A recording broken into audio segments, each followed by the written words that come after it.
Thank you very much. I'm afraid this is the dry and boring bit. You've had all the rational arguments, the emotive arguments, and these are the two basic things that you need to be doing going forward. You need to be stripping down the green paper. You need to be fact-checking everything that's being said. You need to be doing consultations, signing petitions, and joining together in groups, reaching out, huge tentacles everywhere, get into everyone, talk to everyone and anyone you can to get them on side, to understand, because this is the basic thing, is the media and politicians themselves will try and con the public, use false narratives, and you have to be the truth tellers here. But there's also the other side of it, which is equally important, which is the storyteller, the narrative, the personal experience, and how it will impact you. So bear in mind that you may not be well suited to be a storyteller. You may not be well suited to be analytical. You may be well suited to be both. I'm quite confident a lot of people present today are capable of doing both things. So when it comes to a roadmap, it's when and where do we insert ourselves? Well, we've already started. A lot of people have emailed their MP, and that happened even before the green paper. So that was our first point.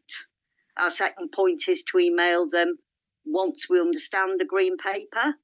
And our third point is to answer the consultation. But because the consultation process is going to probably be quite long, there's another place we can insert ourselves, which is writing reports. Now, whether those reports are analytical, our findings from, because don't get me wrong, this consultation is not a consultation. People have touched on this already. This consultation is not a good consultation.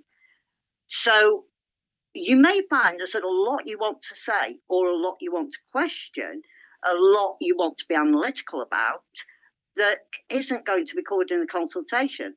You can still write a report, you as an individual, with friends, as a group, a smaller group, a larger group. You can write that report. Now, where do we insert all our information? If we can, we should try and aim for a week where we put stuff in to MPs, also to councillors, because the impact of these cuts goes to councils, to council care, social care. So we need to have an awareness of not just who our MP is, also have an awareness of who our MP was, who the local peers are, the members of the House of Lords, who our councillors are at every level, and try and get relationships with those people and copy them in. Make sure more people know when you are putting the facts out there, whether it's your personal story or whether it's demolishing the narrative of the green paper, whether it's telling people the true facts of the OBR, then you have to be doing these exercises repeatedly. They may seem very similar. You will end up with lots and lots of information, data, things that you need to share. The things we need to do together is to ensure and empower everybody to have the tools to write to their MP, to write to their councillors, to have the facts, to have the email addresses, to have the Twitter handles, to have the Facebook pages where all of these people can be accessed.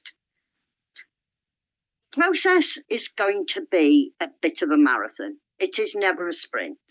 It starts with a green paper, and a green paper is usually ideas of a new policy. It isn't the policy itself, it's the ideas of the policy. So if we challenge hard on a green paper and we say your ideas are shit, quite frankly, or your ideas are wrong, or your ideas are misrepresenting the truth, your ideas will have terrible outcomes, then we do it around the green paper. We highlight that this consultation isn't good. We can highlight it to the consultation committee. Rick's already said how bad this consultation is, and how people are already challenging it. And we need to share that information, get behind the people who are challenging it, and submit our evidence of why we think these things are wrong. Then actually moves through a variety of stages within Parliament after the Green Paper. So the process is, it has a first reading, it has a second reading, it has a committee stage. We would like as much evidence and pushback as possible to have arrived before the committee stage. There's then a reporting stage where they will look at consultations and they will look at reports, and they will have to actually answer some of the pushback that they've received. They then come to some conclusions and it goes to a third reading. At that point, it will go to the House of Lords. And that's if it still stands and it hasn't been thrown out to be restarted again, which is a possibility. But then it goes to the House of Lords, and it does exactly the same process in the House of Lords. It has a first reading, and a second reading, and a committee stage, a reporting stage, a third reading. And then it goes to consideration of amendments, both in the Lords and in the House of Commons. And that is if the bill is passed, but it's passed with the amendments that need to be made, and the amendments again go to committees and they're considered before the final act. So you're seeing how long and drawn out this process actually is, and they are only at the green paper stage. They're at the ideas stage. They've not really thought this out very well. You can tell because the impact statement took them by surprise, and they had to find more savings to reach their fantasy fiscal wish list. So don't think of this as a sprint. This is definitely a marathon. However, you still have to run the whole marathon. That's the downside of it. I'm not giving you like, oh, you've loads of time. No, I'm afraid what we're going to have to do is work very hard, constantly, together, empowering each other, giving each other the tools. We don't need 1,000 people looking up everybody's MP's email address, when we could have 1,000 people who will just give us their MP's email address and that'll be it. It can be made easy, it can be made difficult. In Spartacus, we're a very small group, so sometimes we have difficulty in finding out all that critical stuff. We need to have solidarity of supporting each other when each group is putting forward a report, and we must make the hashtag viral. It doesn't matter if it's Spartacus report or if it's from the Manchester group or DPAC or anybody else. It doesn't matter which group it is, and there are so many groups, that we need to be working so collectively, because alone we whisper, we really do, but together we shout.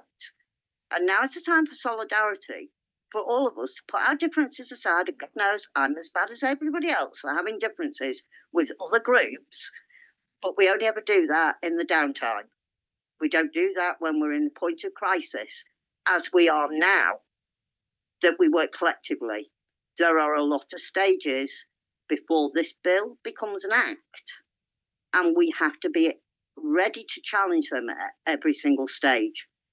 It will be repetitious, it will be boring, it will be hard work, but we're doing it together. And because there are so many of us, it will be perhaps not an enjoyable experience, but it'll certainly lighten the load. Thanks for your time, everyone.